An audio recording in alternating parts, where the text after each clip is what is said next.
either someone has done it to us, or we have become so stupid that we don't even know how to preserve our world cultural heritage. And I think that is a great lesson to learn. That's true. And what about the workers? Even if they weren't malicious, how many of those workers aren't even racially French? That's another question I would ask. It's like, how many of these workers were migrants, cheap labor? Yeah. You know, because these renovations, now the money was raised some $6.4 million dollars or euro raised by the Catholic Church to do these renovations. How many of these were cheap migrant labor? I mean, let's be honest. I mean, it might have been done by a Muslim, just not on purpose. Like, right. I mean, we don't know. I mean, well, we have to. The thing, it's very interesting, though. I do want to comment on this. The authorities were out very quickly while the fire was still burning. We're sure this isn't terrorism. We're sure this wasn't, because they're so. That just shows how defensive they are on this topic. They're very worried about that. They were out there, and I'm like, there's no way.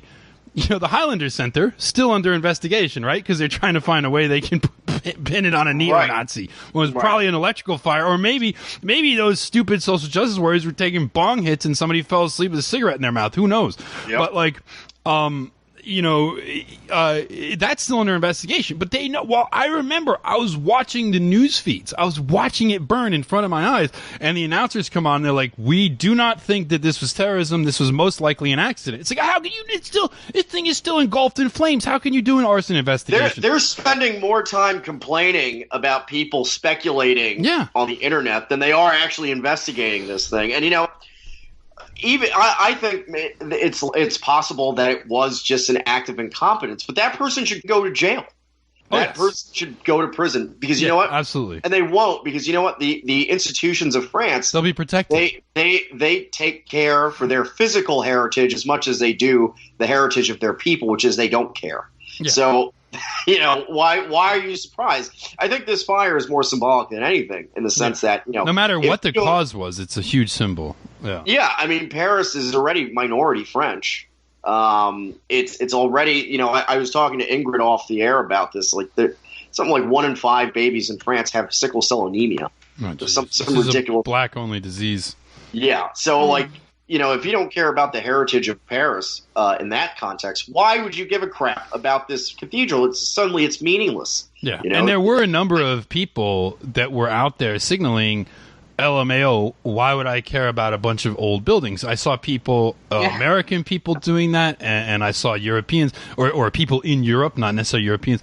But, I mean, there's nothing more like the juxtaposition of the two faces. Now, people were blaming this on this kid was a Muslim. There's a famous smiling brown guy that had his phone up, and he was, like, kind of smiling. Now, I don't see this guy. He had like a bandana. He was kind of dressed like a normal youth in Europe would be dressed. But I don't think that he was necessarily some hardcore Muslim delighting in the object of another religion burning. I think he was just like a bug man. It was like, wow, a big spectacle in front of my face. You know what I mean? Yeah. Like, that's more like what I saw in that guy's face. And then, of course, you see the juxtapose with the elderly French woman who's devastated. She's tears running down her face, this look of horror on her. She's absolutely devastated. And then you have this younger kid who he was brown, but he was more just like, whoa, fire! Like, I don't see him as like a Salafist Muslim, like Allah triumphs or something like that, right? I see him as like, oh wow, big thing to look at. Like, that's what I was seeing on his face. If you agree, and so the only circumstantial evidence that would maybe point to a malicious arsonist would be that Easter is next weekend, and this cathedral gets full with many people during Good Friday through the weekend. There's also has been, over the last few years, they have intercepted.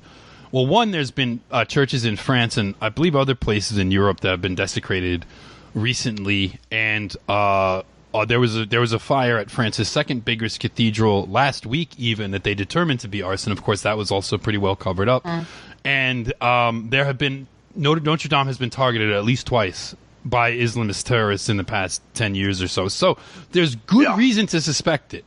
it's perfectly reasonable to speculate, given the history of what's been going on. Yeah. And just also, my thing to the authorities would be this: if you don't like people speculating, ask yourself why nobody trusts you anymore. Right. Why do you think the people don't think that? Why do you think why are there so many conspiracy theories? Now, a lot of them are crackpot stuff, and I don't buy it. There's a lot of crackpot conspiracy theories out there. But why are there so many? Why do people just have no trust in the authorities anymore? That's their fault. If you're in some kind of official capacity, journalism or media or government or whatever, and you're worried, oh great, here's a catastrophe. Guess all the conspiracy theorists are going to come out of the woodwork and blame us. Why do you think that is? Why don't the people trust you anymore? Yeah, someone was posting a partisan girl, Miriam. She wrote that she suspected that the French government itself could have set the fire. Now that's I don't know a little if weird. I don't buy that. Yeah, I don't buy that either. Really, well, everyone's speculating. But it's just as legitimate to ask that question as it is to ask questions about anything else. And yet, why is one demonized as fake news? I mean, look at all the people that came out for Jussie Smollett. His hoax. All the mainstream media came out to support that hoax. They even took him on an interview and asked him questions. When a journalist asks questions that they already know the answer that you're going to give, and it's going to be a scripted answer, like that's not journalism. That's just propaganda. So they were doing that with Jussie Smollett, and yet here you have people. You don't have anyone discussing this with an open mind.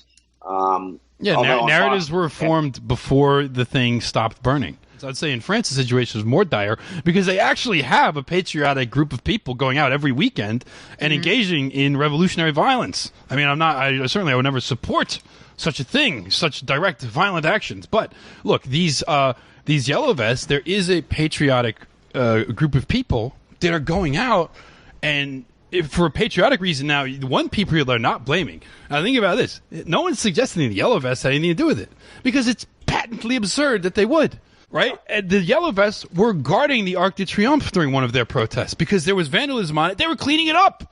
Yeah. And and they got attacked by the police while they're doing it. So, this is what they're afraid of. They know that there's this volatile. Another thing too, Ingrid, is you should assume that if the Swedes are really just docile by nature or just hopeless, why do they go through such lengths to keep the truth from them? Exactly. One way that Jewish and cultural Marxist academics, the way they operate, a double standard they use, is that the expectation is that whites have to learn the culture of non-whites or, look into it to appreciate it. But then the reverse isn't true. Like if non-white people, Arabs, blacks, that Asians, they have whatever, no regard, yeah. They are taught at the same time that they should never, ever look into Western culture or Western philosophy, even though there's things they could use from that too. They're taught that this stuff is inherently racist because they characterize the creators of the culture. The anti-colonial ideology, which is developed by Jewish academics in the 1960s, is what they're taught. Like colonial people have nothing to learn from colonists, and all Europeans are colonists.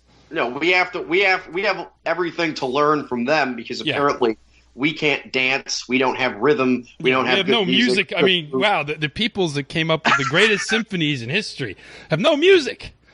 Right. It's just these African drum rhythms that we must appreciate. We have nothing to learn from them. I mean, we have everything to learn from them, and they have nothing to learn from us. That's how you create this kind of hostility as well. Yeah. And so that creates a world of more irreconcilable forces, and this is entirely propelled by these Jewish academics, particularly from the 60s, who think in this critical theory. Anti-colonialism is what they We can't even agree. I mean, it's such a problem that we can't even agree what the first principles are. I mean, if you just outright reject the concepts of Aristotle and Plato and Socrates, and you reject reason in and of itself as a white supremacist concept, how can we even share? We can't even argue with each other. We can't even talk about it. I mean, part of this whole thing with fake news is, and the reason no one trusts anything is that we can't even agree on what is true and what is false because we don't even agree on what the primary philosophical system we're going to use, and that is for racial as well as cultural reasons.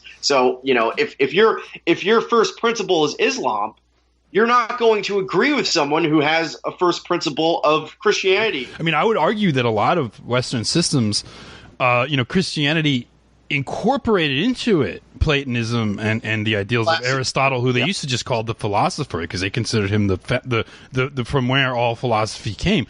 So they incorporated that into Christianity, and that became the philosophical tradition of the West. And it does have to do with things like reason and empiricism. But Muslims don't really have that, and so the way that they even look at the world is so foreign, and we can't really come to agreement on this. So it doesn't make sense for us to share a society. It just doesn't make sense. And the only people that would suggest that we have to do it are either totally deluded or they're malicious, and most likely the latter. It's because the people living around that cathedral are totally alien to the heritage of the actual structure. Yes. They don't understand, even the people that don't hate it. I don't know if these blacks and Arabs actually outright hate it. Some of them might. They hate the site of the cathedral. But one thing that is for sure is they feel indifferent towards it. Mm-hmm. And that's probably what explains the man with the phone looking at it with a smile on his face. He's probably looking at it saying, oh, I'm going to put this on YouTube and get 1 million views. Yeah. And that's because he's so divorced from the heritage that went into this 13th century structure.